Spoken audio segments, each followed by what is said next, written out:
तो गाइज मैं यहाँ पर गाड़ी रुकता हूँ तो देखता हूँ मैं पीछे यहाँ पर बंदा है, तो चलो इसे इजीली फिनिश करते हैं।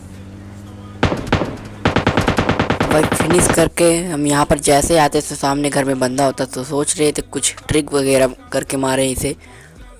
तो मैं यहाँ पर जैसे आता हूँ यहाँ पर मुझे ग्रेनेड मिल जाती। तो बस करो अब, चलो ट्रिक ही दिखाएं आप सबको।